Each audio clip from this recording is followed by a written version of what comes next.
औज़ुबिल्लाहिमिनश्शैतानिर्रजीम बिस्मिल्लाहिर्रहमानिर्रहीम। Lecture number second, first year, chapter number first, scientific notation. Scientific notation आपके पास जो है, अगर आप किसी नंबर को स्टैंडर्ड फॉर्म में लिख लें, अगर आप किसी नंबर को स्टैंडर्ड फॉर्म में रख लें, लिख लें m multiply by 10 to power plus minus n, तो इसको हम साइंटिफिक नोटेशन कहते हैं। साइंटिफिक नोटेशन में एक बात सिर्फ याद रखें कि डेसिमल पॉइंट है, डेसिमल पॉइंट, ये देखिए डेसिमल पॉइंट है, डेसिमल पॉइंट के लेफ्ट साइड पे आपके पास एक नॉन जीरो डिजिट होना चाहिए, one non zero digit at the left side of decimal point, ये जरूरी है। अगर डेसिमल पॉइंट के लेफ्ट साइड पे जीरो हो फिर ये साइंटिफिक नोटेशन नहीं होगा। अगर डेसिमल पॉइंट के लेफ्ट साइड पे दो डिजिट्स हो फिर भी आपके पास ये साइंटिफिक नोटेशन नहीं होगा। ठीक है, ये बात याद रखिए। तो साइंटिफिक नोटेशन में सिर्फ ये एक बात है कि डेसिमल पॉइंट के लेफ्ट साइड पे एक नॉन जीरो डिजिट होना चाहिए, ये इसके लिए रूल है। लार्ज नंबर को या स्मॉल नंबर को आप इन पावर ऑफ 10 फॉर्म में लिख ले, इसको हम साइंटिफिक नोटेशन कहते हैं। ठीक है, अच्छा, प्रीफिक्सेस आपके पास क्या है? प्रीफिक्सेस याद रखिए, कुछ स्पेसिफिक पावर ऑफ 10 को, सम स्पेसिफिक पावर ऑफ 10 को स्पेसिफिक नेम्स दिए गए हैं और उसको बेसिकली कहा जाता है प्रीफिक्सेस। इसको हम क्या कहते हैं? प्रीफिक्सेस हम इसको कहते हैं।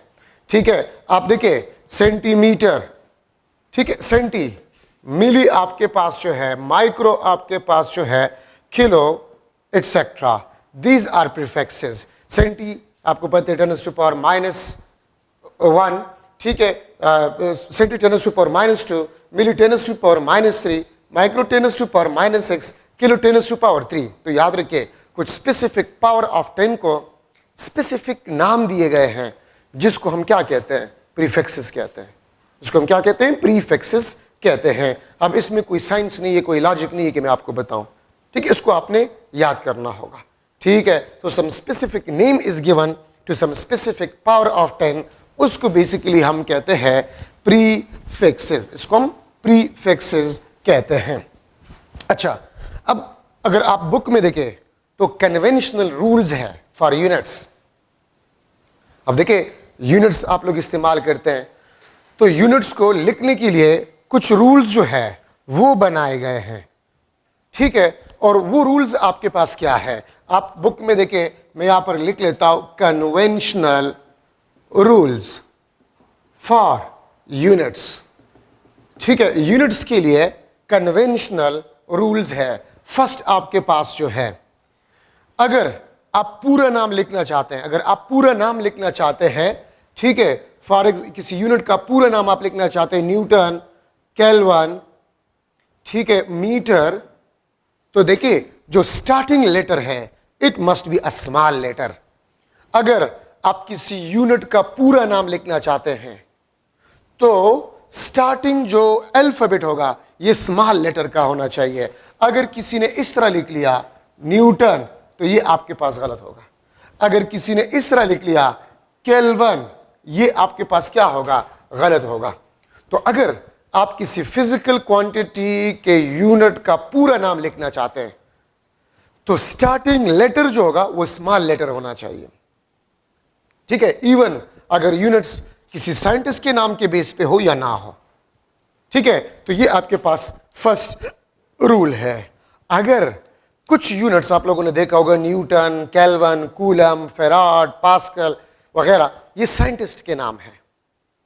ठीक है, ये साइंटिस्ट के नाम है। ठीक है, तो अगर कोई यूनिट किसी साइंटिस्ट का नाम हो और उसका आप सिंबल जो है, ये सेकंड रूल आपके पास सिंबल के लिए है, फर्स्ट रूल आपके पास फुल नेम के लिए है। अगर आप सिंबल, ठीक है, लेकिन सिंबल उन यूनिट्स का जो किसी साइंटिस्ट का नाम हो तो आप स्टार्टिंग लेटर को कैपिटल लिख लें, this is correct. Kelvin scientist का नाम है, दिस इज करेक्ट। लेकिन अगर कोई यूनिट किसी साइंटिस्ट का नाम नहीं है तो फिर आप इसको स्मॉल से रिप्रेजेंट कर सकते हैं।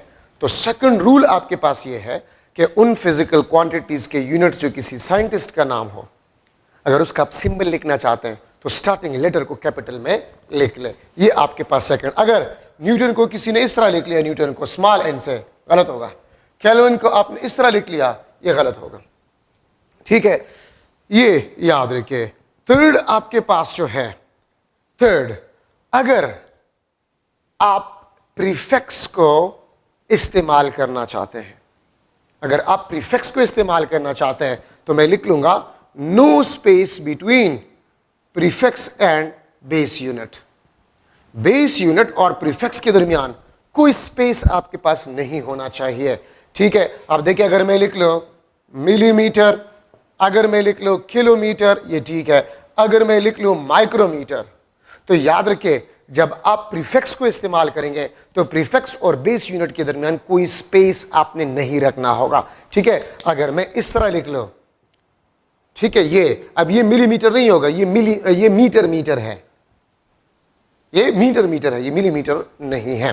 ठीक है, तो अगर आप प्रीफिक्स इस्तेमाल करना चाहते तो प्रीफिक्स और बेस यूनिट के दरमियान कोई स्पेस नहीं होगा। ठीक है, फोर्थ आपके पास जो है, फोर्थ आपके पास है नो मोर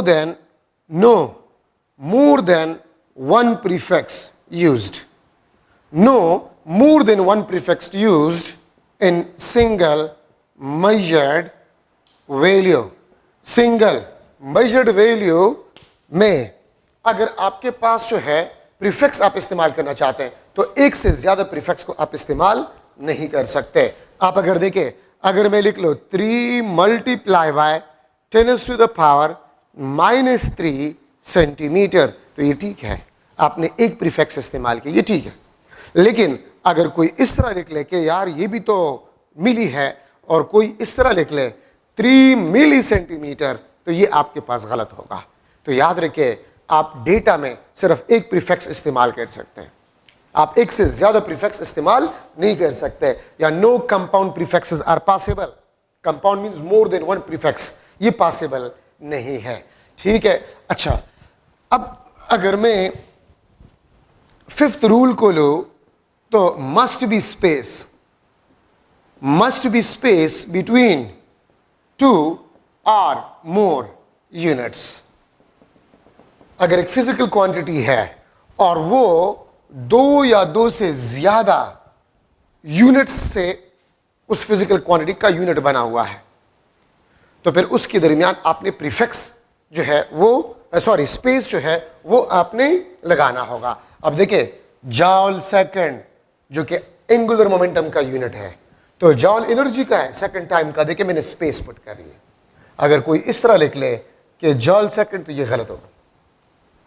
ठीक है, न्यूटन मीटर टॉर्क का यूनिट है, तो न्यूटन और मीटर 2 यूनिट्स इसके दरमियान स्पेस, अगर किसी ने इस तरह लिख लिया तो ये गलत होगा। तो 2 या 2 से ज्यादा यूनिट्स अगर किसी फिजिकल क्वांटिटी के यूनिट में हो, ठीक है, सो उसके दरमियान आपने स्पेस रखना होगा। ठीक है, उसके दरमियान आपने स्पेस रखना होगा। प्रीफिक्स और यूनिट के दरमियान नो स्पेस, लेकिन 2 या 2 से ज्यादा यूनिट्स हो तो फिर आपने स्पेस जो है वो रखना होगा। ठीक है, 6th नंबर रूल आपके पास जो है, ठीक है, ये स्पेस आपके पास बन गया है। अच्छा, अब यहां पर अगर मैं लिख लूं the power on prefix, the power on base unit, the power on base unit also represent power on prefix. याद रखिए, अगर आपके पास पावर हो, ठीक है, अगर आपके पास पावर हो बेस यूनिट पे, ठीक है, तो वो बेसिकली प्रीफिक्स पे पावर को भी रिप्रेजेंट करता है।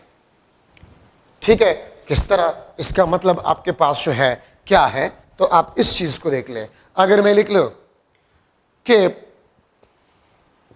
3 किलोमीटर स्क्वायर, तो देखिए पावर सिर्फ बेस यूनिट पे है, पावर सिर्फ बेस यूनिट पे है, लेकिन बेस यूनिट पे जो पावर है वो प्रीफिक्स पे पावर को रिप्रेजेंट करता है।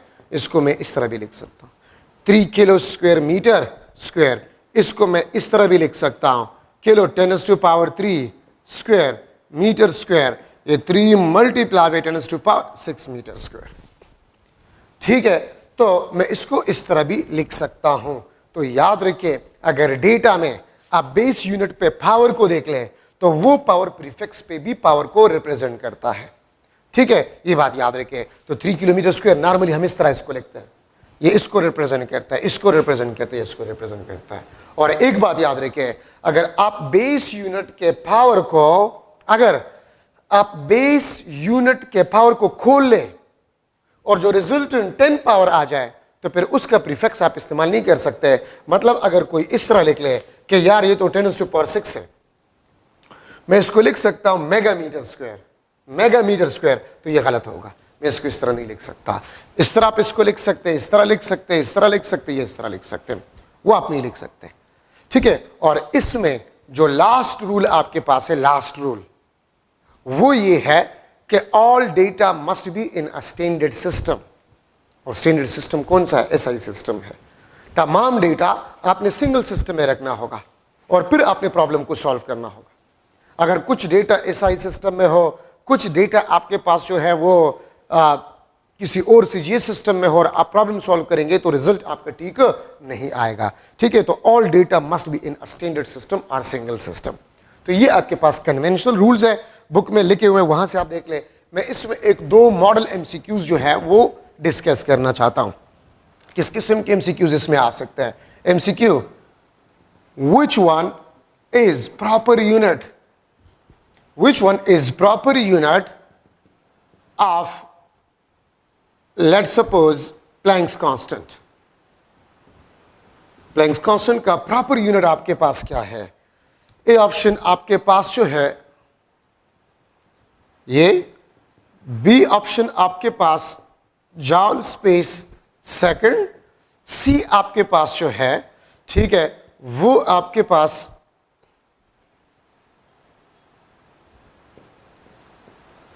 जॉल सेकंड, और डी आपके पास जो है दैट इज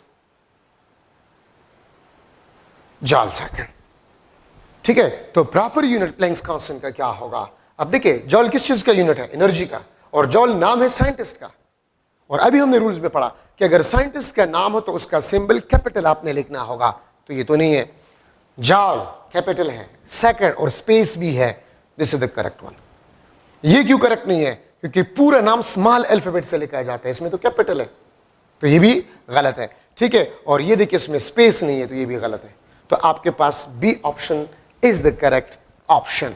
तो इस किस्म के एमसीक्यूज आपके पास इन रूल्स में आ सकते हैं कि इस फिजिकल क्वांटिटी का आपके पास जो है प्रॉपर यूनिट क्या होगा।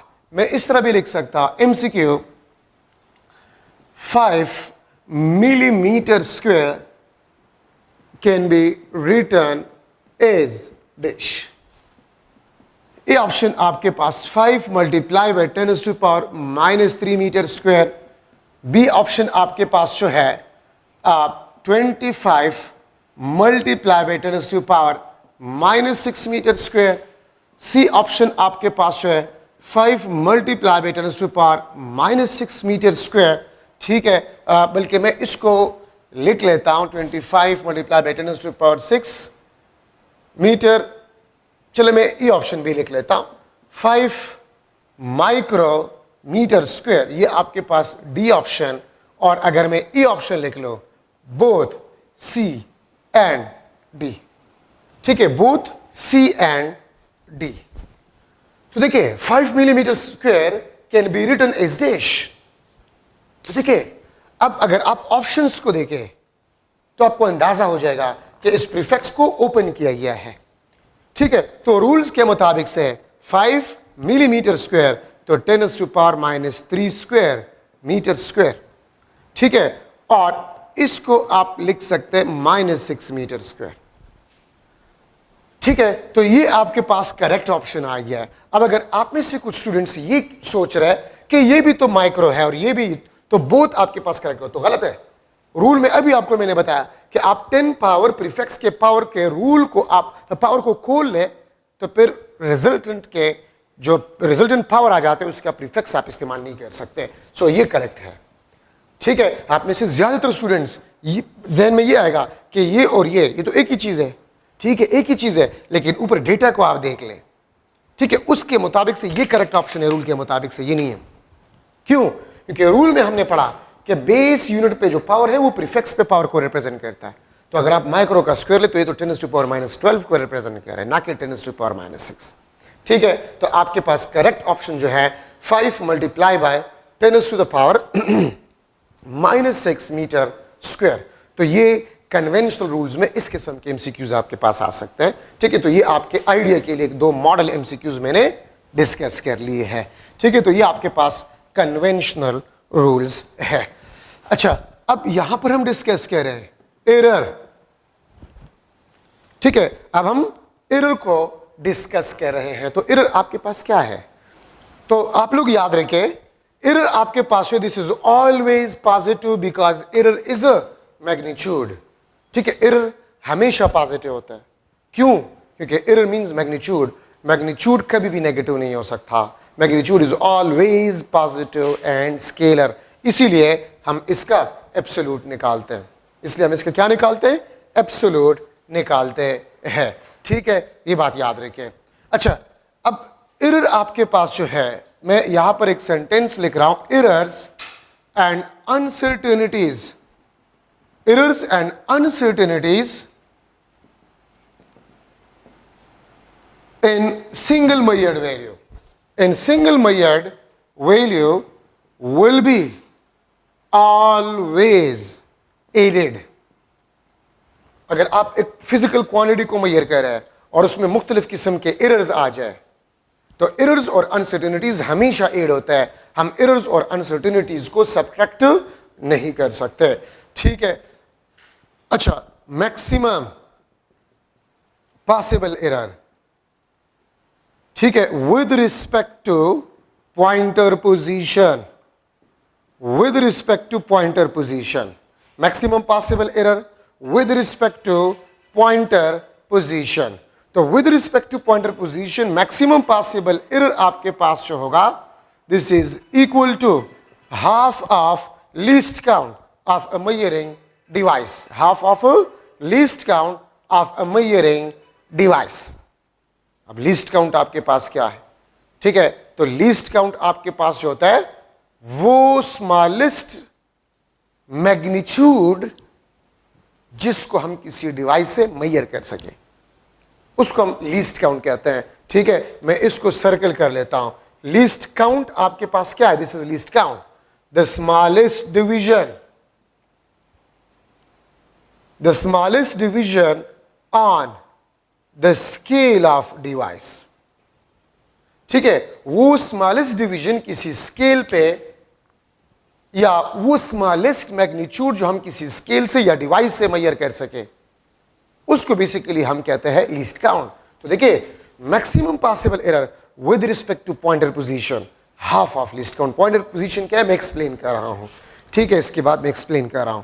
और अगर मैं लिख लो मैक्सिमम पॉसिबल एरर और पॉइंटर पोजीशन की कोई बात मैं ना करूं, ठीक है, वो आपके पास L.C लिस्ट काउंट के बराबर होता है। तो देखिए, मैक्सिमम पॉसिबल एरर अगर आप एक डिवाइस इस्तेमाल करें तो वो लिस्ट काउंट जितना होगा। ठीक है, ये बात आप लोग याद रखें। तो maximum possible error equal to the least count of a device और पॉइंटर पोजीशन के मुताबिक से हाफ ऑफ लीस्ट काउंट। तो आप ये देखें, अगर मैं रूलर को ले रहा हूं, ठीक है, दिस इज रूलर 1 2 3 4 5 1 2 3 4 5, ये आपके पास 1 सेंटीमीटर 1 2 3 4 5 इस तरह जाते जाए। अगर मैं रूलर को इस्तेमाल कर रहा हूं, अगर मैं रूलर को इस्तेमाल कर रहा हूं और एक लाइन के, ये आपके पास एक लाइन है और इस लाइन के लेंथ को मैं रूलर से मालूम करना चाहता हूं, ठीक है, तो आप इसके लेंथ को आप लोग देख ले। लेंथ आपके पास होगा, देखिए ये सेकंड डिवीजन है 1, मैं लिखूंगा 1, ठीक है, और 0.2 सेंटीमीटर। तो देखिए, जहां से आप रीडिंग लेते हैं, मैं यहां से रीडिंग लेता हूं, तो जहां से आप रीडिंग लेते हैं ये आपके पास पॉइंटर पोजीशन होता है। जहां से आप रीडिंग लेते हैं वो आपके पास पॉइंटर पोजीशन होता है। ठीक है, फॉर एग्जांपल आप गाड़ी के स्पीडोमीटर को ले रहे हैं, तो गाड़ी के स्पीडोमीटर से आप जहां से रीडिंग ले रहे वो आपका पॉइंटर पोजीशन होगा। ठीक है, आपके पास एम्पेयर मीटर है, this is let suppose ampere metre 0 1 2 3 4 5 1 2 3 4 5, ये आपके पास लेट सपोज 10 एम्पेयर और ये 5 एम्पेयर, ये आपका एम्पेयर मीटर है, ये आपके पास एम्पेयर मीटर है। ठीक है, तो अगर आपने इसको एक सर्किट में लगाया हुआ है और इसका पॉइंटर यहां पर है, तो यहां से आप रीडिंग लेंगे, इसको बेसिकली हम पॉइंटर पोजीशन कहते हैं, जहां से आप रीडिंग लेते हैं। तो अब आप थोड़ा सा इस डायग्राम को देखें, आप इसको देखें, क्या इस लाइन का जो एंड है ये एग्जैक्टली इस सेकंड डिवीजन पे है? नो, ये इस सेकंड और थर्ड के दरमियान है, सेकंड और थर्ड डिवीजन के दरमियान है, मतलब एग्जैक्टली आपके पास सेकंड डिवीजन पे नहीं है। तो मैं यहां पर कह सकता हूं, देखिए ये इस सेकंड और थर्ड डिवीजन के दरमियान है, दरमियान। तो दरमियान का मतलब क्या होता है? Mid point. दरमियान का मतलब क्या होता है? Mid point. तो देखिए इस रूलर के किसी भी दो डिविजन्स के दरमियान आपके पास जो डिस्टेंस होता है वो लीस्ट काउंट होता है, जो कि 0.1 सेंटीमीटर होता है, या 1/10 सेंटीमीटर, या 1 मिलीमीटर आपके पास होता है। तो आप लोग देखिए, आप इस बात को थोड़ा सा सुने, कोई भी डिवाइस हो तो दो डिविजन्स के दरमियान जो डिस्टेंस होता है वो लीस्ट काउंट के बराबर होता है। तो देखिए अगर आप इस लाइन के एंड को देखें, ये एग्जैक्टली इस सेकंड डिवीजन पे नहीं है, इन दो डिविजन्स के दरमियान, दरमियान, दरमियान मींस मिड पॉइंट, दरमियान मींस मिड पॉइंट, और दो डिविजन्स के दरमियान डिस्टेंस लीस्ट काउंट है, तो मिड मींस हाफ, पूरा लेंथ दो डिविजन्स के दरमियान उसको हाफ करें मिड, तो मिड आ जाएगा, तो हाफ ऑफ लीस्ट काउंट। ठीक है, सो अगर आप इस पॉइंटर पोजीशन के बेस पे लिख ले तो ये आपके पास half of a least count error. बस एक रूल बनाया गया है कि जो हम आम जिंदगी में कहते हैं ना कि इसका इन दो डिविजन्स के दरमियान होगा, तो दरमियान मिड, तो उसका मिड हाफ लीस्ट काउंट, दो डिविजन्स का हाफ तो हाफ लीस्ट काउंट। ठीक है, अच्छा आप यहां पर देखें, क्या ये पॉइंटर एग्जैक्टली 5 एम्पेयर पे है? नो, इस 5 और 6 के दरमियान कहीं पर है, दरमियान मिड हाफ लीस्ट काउंट, तो यहां पर भी आपके पास एरर हाफ लीस्ट काउंट। लेकिन अगर मैं आप लोगों से पूछ लूं, क्या ये एंड, स्टार्टिंग एंड, क्या ये एग्जैक्टली 0 पे है? नो। ठीक है, तो हाफ लीस्ट काउंट एरर यहां पर, हाफ लीस्ट काउंट एरर यहां पर। और मैंने क्या कहा कि हम एरर्स को ऐड करते हैं, हम एरर्स को सब्ट्रैक्ट नहीं कर सकते, हम एरर्स को मल्टीप्लाई नहीं कर सकते, हम एरर्स को डिवाइड नहीं कर सकते, हम एरर्स को सिर्फ ऐड कर सकते हैं। क्यों ऐड करते हैं? अगर आपके जहन में आ रहा है तो ये एक ही लाइन है ना, हाफ लीस्ट काउंट एरर इस एक एंड पे है, हाफ लीस्ट काउंट एरर इस दूसरे एंड पे है। जरूरी तो नहीं है कि ये भी एग्जैक्टली 0 पे है, 0 से आगे पीछे हो सकता है। तो आगे पीछे दो डिविजन्स के वही दरमियान वाली बात हम करते हैं, तो हाफ लीस्ट काउंट, तो हाफ लीस्ट काउंट एरर यहां पर है, हाफ लीस्ट काउंट एरर यहां पर है, तो टोटल एरर क्या होगा? Half least count plus half least count, और ये आपके पास बन जाएगा least count of a device, ये आपके पास least count of a device बन जाएगा। ठीक है, ये बात याद रखिए। तो इसलिए मैंने आपको कहा ना, देखिए अब मैं अगर इस हाफ लिस्ट काउंट और हाफ लिस्ट काउंट को सब्ट्रैक्ट करूं तो 0, और एरर कभी भी 0 नहीं हो सकता। अगर मैं मल्टीप्लाई करूं तो 1/4, तो एरर तो कम हुआ, एरर कम नहीं हो सकता। ठीक है, तो इसलिए हम एरर्स को हमेशा ऐड करते हैं। तो maximum possible error is equal to a least count of a device. ठीक है, रूलर का लीस्ट काउंट 0.1 सेंटीमीटर या 1 मिलीमीटर, वर्नियर कैलिपर का 0.01 सेंटीमीटर या 0.1 मिलीमीटर, और स्क्रू गेज का 0.001 सेंटीमीटर या 0.01 मिलीमीटर लीस्ट काउंट है स्क्रू गेज का। ठीक है, तो maximum possible error is equal to least count of a device. तो आप जो डिवाइस इस्तेमाल कर रहे हैं और आपको बताया जाए कि मैं इस डिवाइस को इस्तेमाल कर रहा हूं, तो मेजर्ड वैल्यू में मैक्सिमम पॉसिबल एरर क्या होगा? तो least count of a device. मैं रूलर को इस्तेमाल कर रहा हूं, एक रॉड के लेंथ को मेजर कर रहा हूं, the length of a rod is 20 centimetre, then what will be the maximum possible error in the length of a rod? तो लीस्ट काउंट ऑफ रूलर क्या है? 0.1 सेंटीमीटर। ठीक है, मैं इस मार्कर के लेंथ को मेजर कर रहा हूं by using a ruler, and the length of this marker is 30 centimeter. So what is the maximum possible error in the length of this rod? तो आपके पास least count of a ruler 0.1 centimeter या 1 millimeter. If I using a vernier caliper to measure the diameter of a wire, where the diameter of a wire is 1.22 centimeter, then what will be the maximum possible error in the diameter of that wire? तो आपने vernier caliper इस्तेमाल किया तो maximum possible error the least count of a vernier calliper. ठीक है, ये बात याद रखें. तो ये आपके पास error, maximum possible error, least count of a device आपके पास होगा. और वो पॉइंट भी आपको क्लियर हो गया कि हम सिंगल मेजर्ड वैल्यू में एरर्स को हमेशा ऐड करते हैं. अच्छा, अब यहां पर आपके पास टाइप्स ऑफ एरर है. नंबर फर्स्ट आपके पास पर्सनल एरर. ठीक है, सेकंड आपके पास जो है सिस्टमैटिक एरर, सिस्टमैटिक एरर. और थर्ड आपके पास जो है that is a random error. तीन किस्म के एरर है, पर्सनल एरर, सिस्टमैटिक एरर और आपके पास है रैंडम एरर. इसका कास आपके पास जो है वो ऑब्जर्वर है या एक्सपेरिमेंटर है. ऑब्जर्वर और एक्सपेरिमेंटर आपके पास इसका कास होता है. ठीक है, फॉर एग्जांपल पर्सनल एरर जो एक्सपेरिमेंट कर रहा है, जो ऑब्जर्वेशन कर रहा है, उससे कोई एरर कास हो जाए, वो पर्सनल एरर में आता है. मिसाल क्या है, आप स्केल को सही रीड नहीं कर रहे, ये आपका एरर है. स्केल को आप सही तरीके से रीड नहीं कर रहे हैं, कोई नेचुरल इम्परफेक्शन हो. मैं मिसाल देता हूं स्टूडेंट्स को कि आप किसी को कह दे कि visible spectrum of hydrogen atom को पढ़े और वो कलर ब्लाइंड है, तो वो नेचुरल इम्परफेक्शन में आता है. ठीक है, तो एक ऑब्जर्वर से जो एरर आ जाए वो पर्सनल एरर कहलाता है. और याद रखे, पर्सनल एरर को कंप्लीटली रिमूव किया जा सकता है अगर आप ऑब्जर्वर को वेल ट्रेन करें. अगर आप ऑब्जर्वर को वेल ट्रेन करें, ऑपरेटर्स को ऑपरेट करना उसको आ रहा है. अगर कोई बंदा डिवाइस ऑपरेट नहीं कर सकता तो वो गलती करेगी, वो पर्सनल एरर आपके पास आ जाएगा.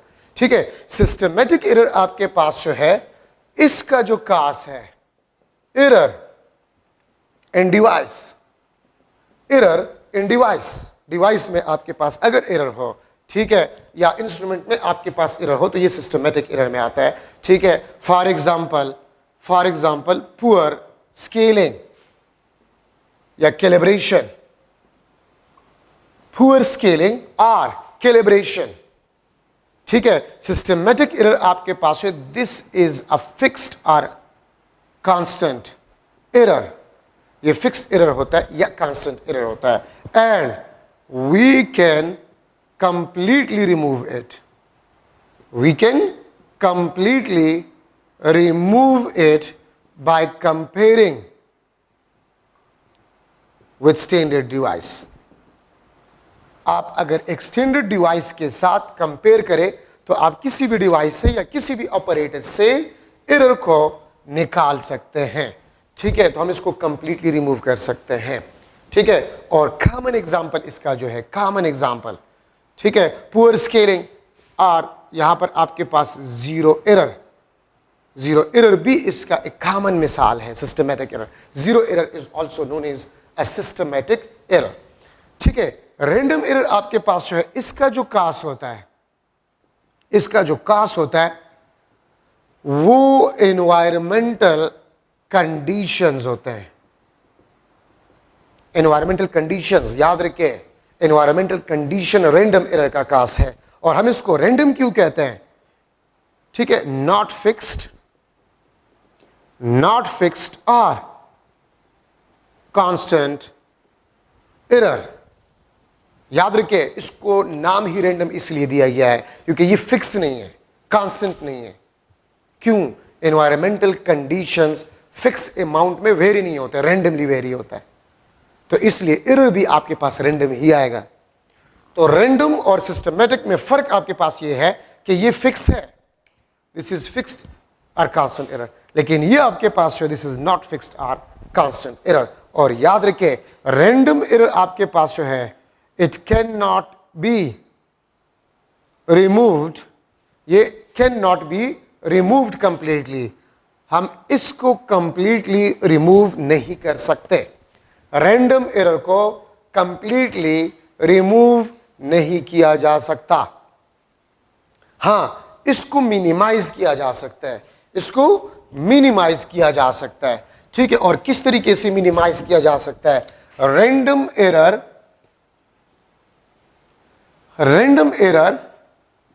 Can be minimised, random error can be minimized by repeating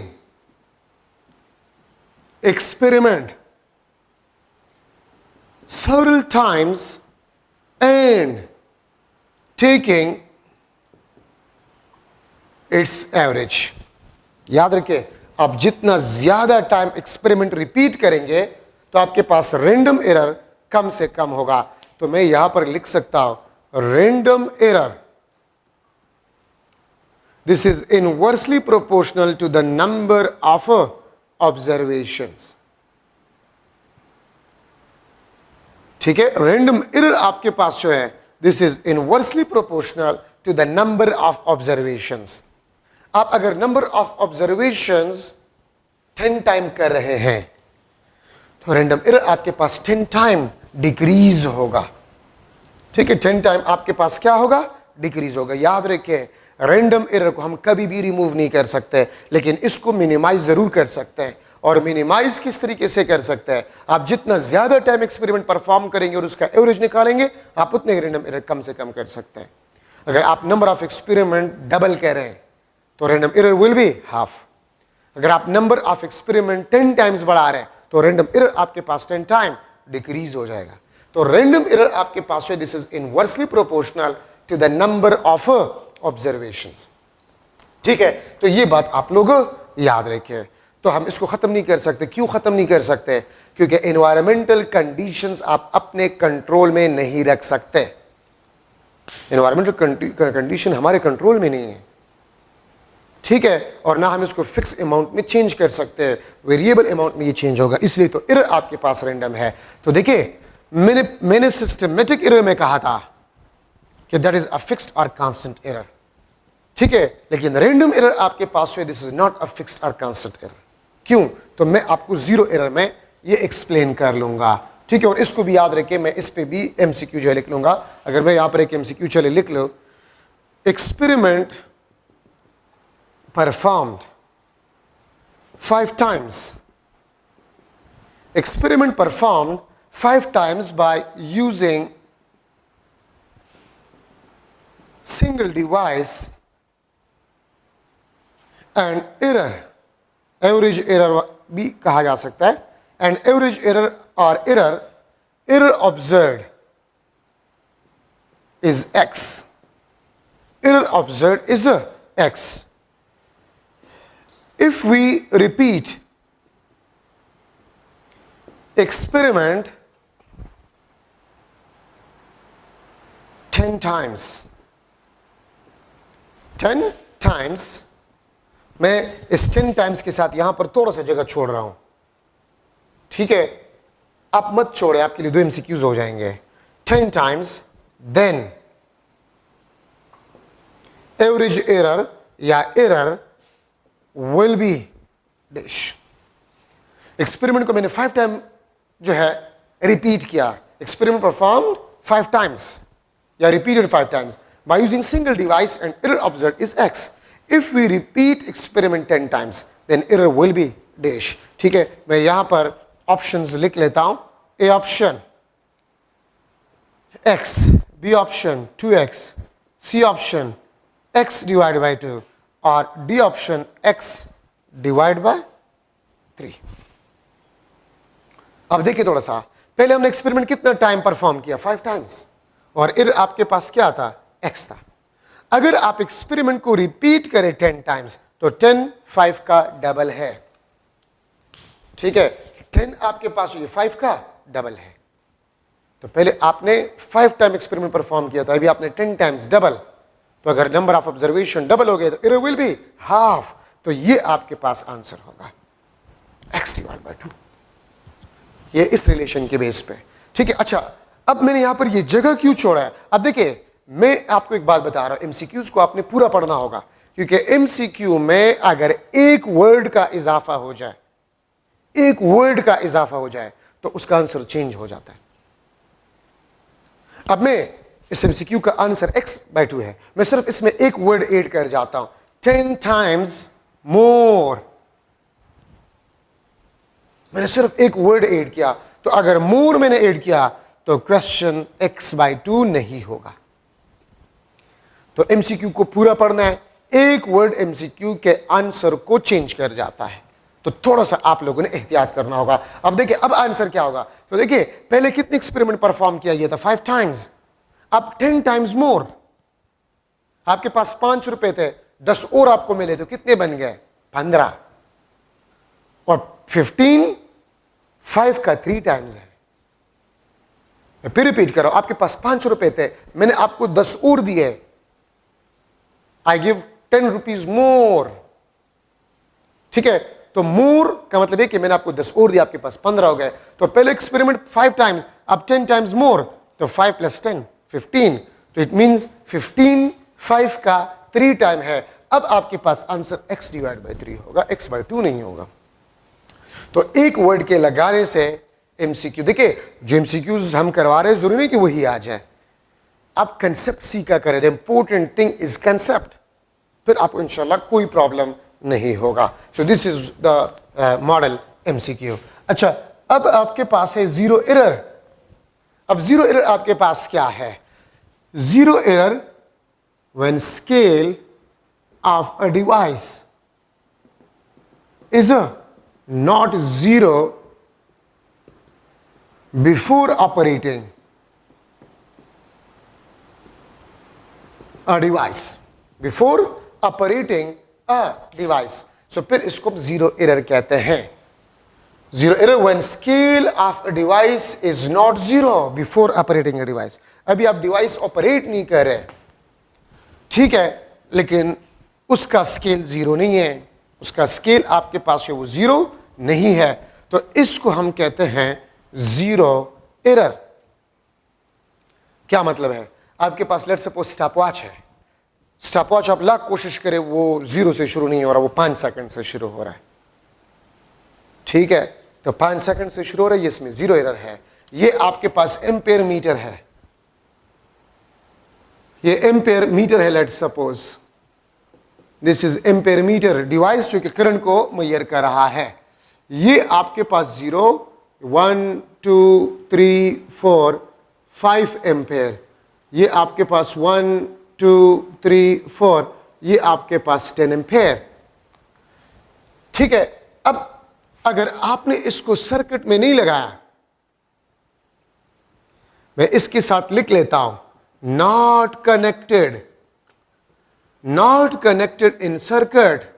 अभी आपने इसको सर्किट में नहीं लगाया, लेकिन देखिए ये तो आपको बता रहे कि सर्किट इसमें एम्पेयर मीटर में से 1 एम्पेयर करंट पास हो रहा है, ठीक है, तो इसका मतलब ये है कि इसका स्केल जीरो पे नहीं है, हम एम्पेयर मीटर को यूज नहीं करें, इसका स्केल जीरो पे नहीं है, तो इस किस्म के एरर को हम क्या कहते हैं? जीरो एरर हम इसको कहते हैं, ठीक है, ये बात याद रखिए। सो अगर किसी भी डिवाइस का स्केल जीरो ना हो, जीरो ना हो बिफोर ऑपरेटिंग इट, इसको हम जीरो एरर कहते हैं। तो जो मैंने सिस्टमेटिक एरर में लिखा था कि systematic error is a fixed error और कांस्टेंट एरर, तो इसका मतलब आपके पास क्या बनता है? इसका मतलब आपके पास यह बनता है कि अगर आप इस एम्पेयर मीटर को 1000 दफा इस्तेमाल करें तो हर दफा ये आपको 1 एम्पेयर एरर देगा, हर दफा ये आपको 1 एम्पेयर एरर देगा, ठीक है, ये याद रखिए। आप इसको 100 दफा इस्तेमाल करें तो हर दफा ये आपको 1 एम्पेयर एरर देगा, क्योंकि इसमें जीरो एरर 1 एम्पेयर है। तो इसलिए मैंने सिस्टमेटिक एरर में लिखा था कि systematic error is a fixed और कांस्टेंट एरर। तो मैं देखिए एमसीक्यू बना सकता हूं, किस तरह बना सकता हूं? If I repeat experiment by using a single device 10 times, मैं एक्सपेरिमेंट को 10 टाइम्स जो है रिपीट कर रहा हूं, ठीक है, and every time I get a fixed error और constant error, then the type of error will be dash. तो systematic error, type of error आपके पास सिस्टमेटिक एरर होगा। ठीक है, मे बी आपको 3-4 मेजर्ड वैल्यूज गिवन हो विद एरर और आपसे पूछ लिया जाए कि इस डेटा से मुझे बताए the type of error will be dash, तो अगर आप देखें एरर फिक्स आ रहा है तो सिस्टमेटिक एरर, और अगर एरर फिक्स या कांस्टेंट नहीं आ रहा, सेम नहीं आ रहा, तो रैंडम एरर आपके पास होगा। तो ये ज़हन में बिठा दें, ठीक है। If I repeat experiment 10 times by using a single device and every time I get different error, then the type of error will be dash. अगर आप हर दफा डिफरेंट एरर हासिल करें, the type of error will be random error. type of error आपके पास random error होगा। लेकिन अगर fix error आ जाए तो सिस्टमेटिक एरर आपके पास होगा, ठीक है। अब जीरो एरर आपके पास दो किस्म के हैं, positive zero error, positive zero error. Positive zero error इसको मैं इस तरह डिफाइन करता हूं, if measured value m.v measured value, if measured value is greater than the actual value, आप एक डिवाइस को इस्तेमाल कर रहे हैं तो आपके पास अगर measured वैल्यू आ जाए एक्चुअल वैल्यू से ज्यादा, ठीक है, तो फिर आपके पास जो एरर होगा वो positive zero error. Type of error systematic होगा, लेकिन एरर आपके पास पॉजिटिव जीरो एरर होगा। Type of error zero error systematic error ही है, ठीक है। लेकिन अगर आपके पास the type of error, if the measured value is greater than the actual value, then the type of error तो सिस्टमेटिक। अगर मैं लिख लूं देन एरर तो पॉजिटिव जीरो एरर। अगर आप इस एरर को रिमूव करना चाहते हैं तो आप इस तरह निकालेंगे, actual value is equal to measured value minus positive zero error, m.e measured value, p.z.e positive zero error. तो अगर आप measured वैल्यू से पॉजिटिव जीरो एरर को सब्ट्रैक्ट करें, ठीक है, तो आपके पास आ जाएगा एक्चुअल वैल्यू, आपके पास आ जाएगा। तो पॉजिटिव जीरो एरर को अगर आप measured वैल्यू से सब्ट्रैक्ट करें तो एक्चुअल वैल्यू आपके पास आ जाएगा, ठीक है। ये आपके पास है नेगेटिव जीरो एरर। अच्छा, ये पॉजिटिव जीरो एरर, ये देखें, अगर किसी को समझ नहीं आ रहा पॉजिटिव जीरो एरर तो आप इस डायग्राम को देखें। अब मुझे बताएं, अगर इस सर्किट में अगर मैं इसको एक सर्किट में लगा रहा हूं कि जिसमें एक्चुअल करंट 3 एम्पेयर हो, एक्चुअल करंट 3 एम्पेयर हो, ये मुझे क्या शो करेगा? तो अगर एक्चुअल करंट 3 एम्पेयर हो किसी सर्किट में और उस सर्किट में मैं इस एम्पियर मीटर को लगा लूं तो ये मुझे 4 एम्पेयर करंट देगा। तो 4 एम्पेयर मेजर्ड वैल्यू है, एक्चुअल करंट 3 एम्पेयर है, तो आपके पास एरर जो होगा वो पॉजिटिव जीरो एरर हो। तो आपके पास क्या होगा? पॉजिटिव जीरो एरर आपके पास होगा, ठीक है। अगर मैं इस एम्पियर मीटर को एक सर्किट में लगा रहा हूं, इस एम्पियर मीटर को मैं एक सर्किट में लगा रहा हूं जिसमें एक्चुअल करंट 5 एम्पियर है, ये मुझे क्या शो करेगा? 6 एम्पियर। तो 6 एम्पियर मेजर्ड वैल्यू है और वो 5 एम्पियर से ज्यादा है, पॉजिटिव जीरो एरर, ठीक है। नेगेटिव जीरो एरर, अगर ये पॉइंटर 1 एम्पियर पीछे हो, if the pointer is behind zero, negative zero error. If the pointer is on this side from zero, ठीक है, या फॉरवर्ड फ्रॉम जीरो, तो फिर आपके पास पॉजिटिव जीरो एरर होगा। तो नेगेटिव जीरो एरर, अगर ये 1 एम्पियर है पीछे, तो मैं अगर इसको एक ऐसे सर्किट में लगा रहा हूं जिसमें एक्चुअल करंट 4 एम्पियर है, ये मुझे 3 एम्पियर शो करेगा, 3 एम्पियर मेजर्ड वैल्यू। तो इफ मेजर्ड वैल्यू, अगर मेजर्ड वैल्यू एक्चुअल वैल्यू से लेस हो तो फिर आपके पास एरर नेगेटिव जीरो एरर होगा, ठीक है। और अगर मैं एक्चुअल वैल्यू को मालूम कर रहा हूं तो मेजर्ड वैल्यू से आप, मेजर्ड वैल्यू के साथ आप नेगेटिव जीरो एरर को ऐड करें, आपके पास एक्चुअल वैल्यू आ जाए, आपके पास क्या आ जाएगा? एक्चुअल वैल्यू आ जाएगा। तो ये आपके पास नेगेटिव जीरो एरर, ठीक है। और जीरो एरर आपके पास सिस्टमेटिक एरर ही है, ठीक है। और यहां से आपने देख लिया कि ये फिक्स एरर है। तो टाइप्स ऑफ एरर में इस किस्म के एमसीक्यूज आपके पास आ सकते हैं। I repeat experiment 5 times 6 times, every time I get a fixed or constant error, the type of error systematic. Different error random. If I repeat experiment n times, then the error will be n time decreases. मतलब जितना number of experiments आप बढ़ा रहे हैं आपके पास error उतना ही कम होगा, ठीक है, सो ये आपके पास टाइप्स ऑफ एरर में इंपॉर्टेंट चीजें आपके पास आ गए। अच्छा, अनसर्टेनिटी में आपके बुक के सीक्वेंस से नहीं जा रहा, मैं अपने सीक्वेंस से जा रहा हूं, किस टॉपिक के बाद में क्या पढ़ाऊं, ठीक है, तो वो मुझे पता है, किस तरह मैं जाऊं तो आपके लिए आसानी होगी। ठीक है, तो मैं अनसर्टेनिटी को जो है वो स्टार्ट कर रहा हूं। अनसर्टेनिटी आपके पास जो है, ये भी आपके पास है द रेंज और एस्टिमेट ऑफ एरर, रेंज और एस्टिमेट ऑफ एरर, अंदाजतन एरर। देखिए, अनसर्टेनिटी का मतलब क्या होता है, अनसर्टेनिटी भी एरर है लेकिन नोन एरर नहीं है। नोन एरर एग्जैक्टली आप नहीं बता सकते कि इतना एरर होगा, इसलिए इसको हम अनसर्टेनिटी कहते हैं। ठीक है, इसमें शक होता है, एग्जैक्टली ये हो भी सकता है नहीं भी हो सकता, तो इसीलिए इसको नाम अनसर्टेनिटी दिया गया है। और याद रखिए, अनसर्टेनिटी भी एरर है लेकिन नोन एरर नहीं है। और मुझे किस तरह पता चलेगा कौन सा एरर है और कौन सा अनसर्टेनिटी है, तो बहुत आसान है। अगर आपके पास एक्चुअल वैल्यू है तो आपने जो वैल्यू मेजर की उसका डिफरेंस निकाल ले, वो एरर कहलाता है। लेकिन अगर आपके पास एक्चुअल वैल्यू नहीं है तो फिर आप एस्टिमेटेड, अंदाजतन एरर लेते हैं, और अंदाजतन एरर ये अनसर्टेनिटी कहलाता है। अंदाजतन एरर आपके पास जो है वो अनसर्टेनिटी कहलाता है। और इसकी मिसाल मैं स्टूडेंट्स को ये देता हूं कि क्लास से आप बाहर है और आपको अंदर में नजर नहीं आ रहा कि क्लास में सर इजहार इस टाइम किधर मौजूद है, तो कोई बता तो यार मुझे तो इस तरह लग रहा है वो बोर्ड के साथ खड़ा है, एग्जैक्टली बात वो नहीं कर सकता कि किधर खड़ा है। ठीक है, तो इसलिए फिर आपके पास इन अनसर्टेनिटीज को हम कहेंगे। ठीक है, और अगर एक बंदा आ जाए और वो मुझे देख ले और कह दे कि यार ये तो बोर्ड से नहीं है, दरमियान में खड़ा है, तो जो डिफरेंस था वो एरर था। तो एरर नोन वैल्यू होता है और अनसर्टेनिटी ये एस्टिमेटेड एरर होता है, अंदाजतन एरर होता है। ठीक है, तो ये बात आप लोग याद रखिए। सो द रेंज और एस्टिमेट ऑफ एरर, अगर एक्चुअल वैल्यू है तो फिर तो एरर आप एग्जैक्टली मालूम कर सकते हैं, अगर एक्चुअल वैल्यू नहीं है तो फिर आप एग्जैक्ट एरर मालूम नहीं कर सकते, तो इसलिए हम इसको फिर अनसर्टेनिटी कहते हैं। एब्सोल्यूट अनसर्टेनिटी, एब्सोल्यूट अनसर्टेनिटी याद रखें, इसको हम ये भी कहते हैं this is the maximum possible error, जो अभी कुछ देर पहले मैं डिस्कस कर चुका हूं। This is equal two plus minus least count of a device, plus minus least count. ये प्लस आपको किस चीज के बारे में बताता है, ये आपको maximum range of actual value, ये maximum range of actual value. ये माइनस आपके पास जो है ये आपको minimum range of actual value के बारे में बताता है। Plus maximum range of actual value, maximum range of actual value, minimum range of actual value, plus minus.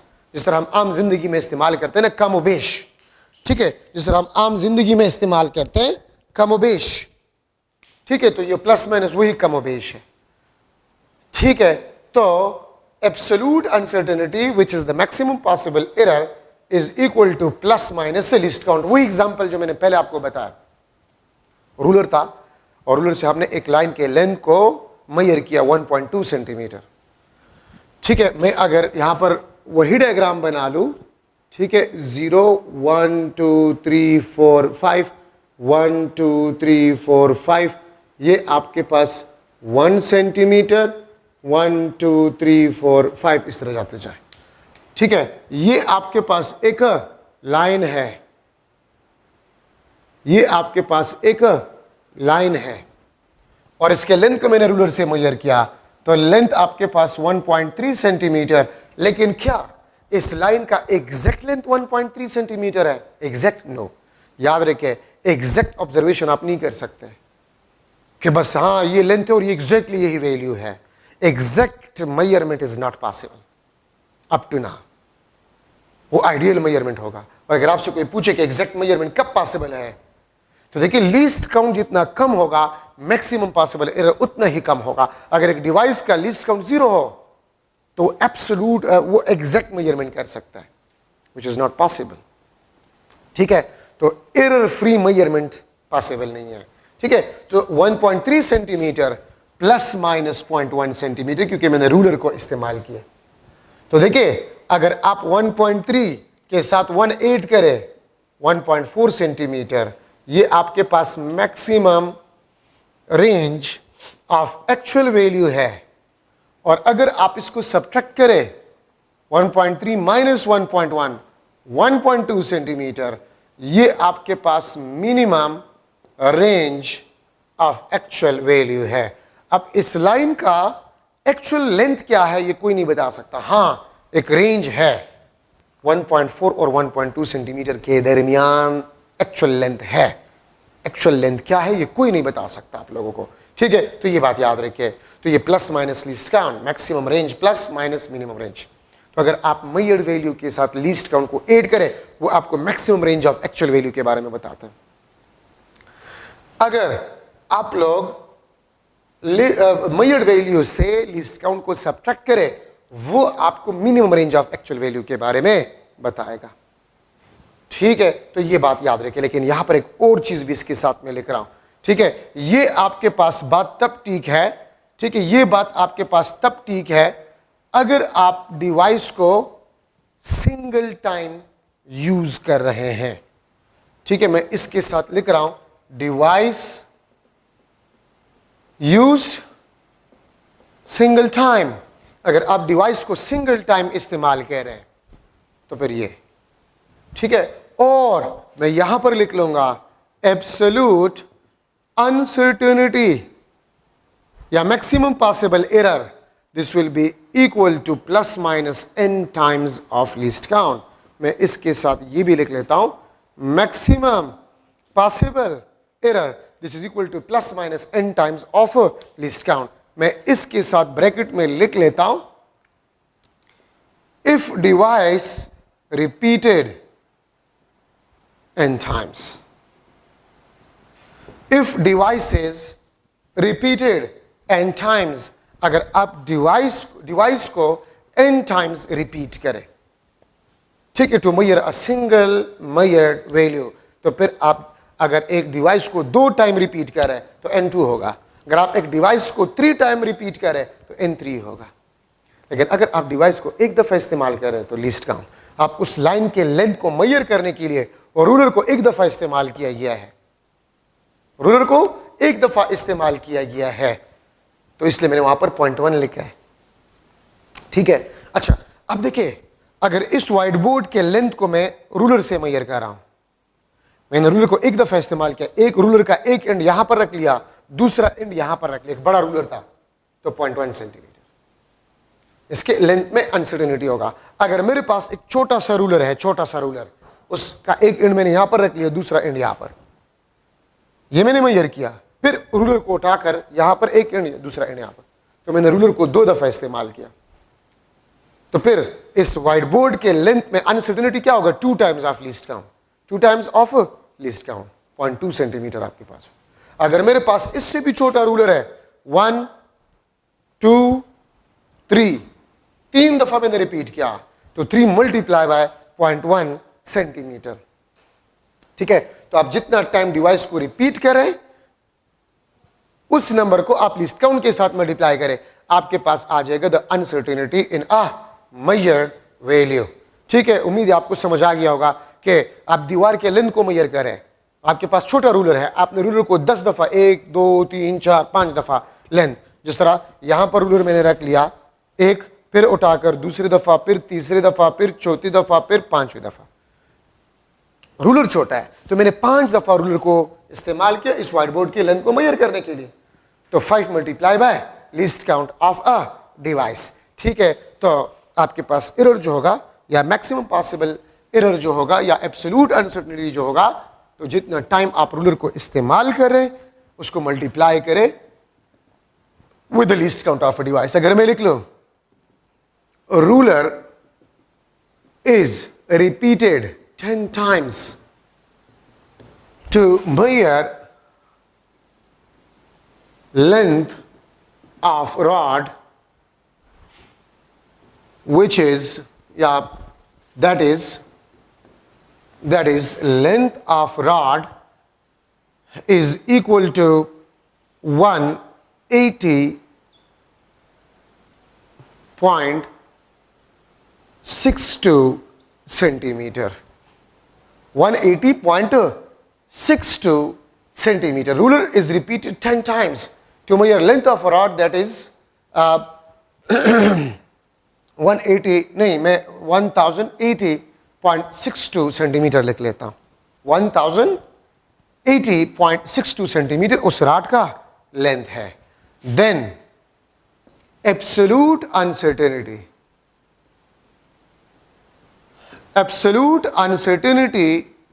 in length of rod will be dash.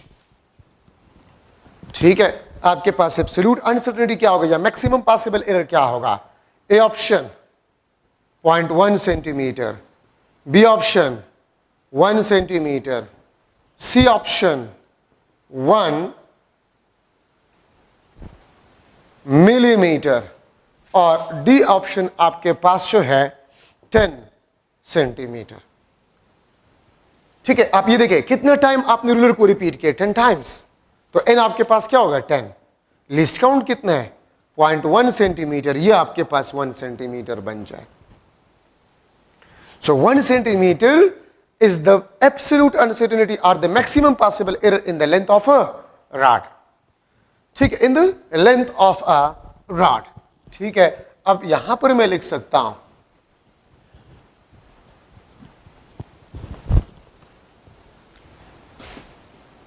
device used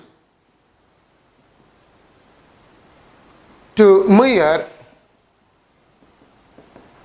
length of rod, that is L is equal to 100.2 meter. Device used to measure length of rod, that is 100.2 meter plus minus 0.5 meter. Device used to measure length of rod, that is L is equal to 100.2 meter plus minus 0.5 meter. If least count of device is 0.1 meter, if least count of device is a 0.1 meter, then how much device repeated to measure length of rod? Length of a rod. ठीक है, A option 1, B option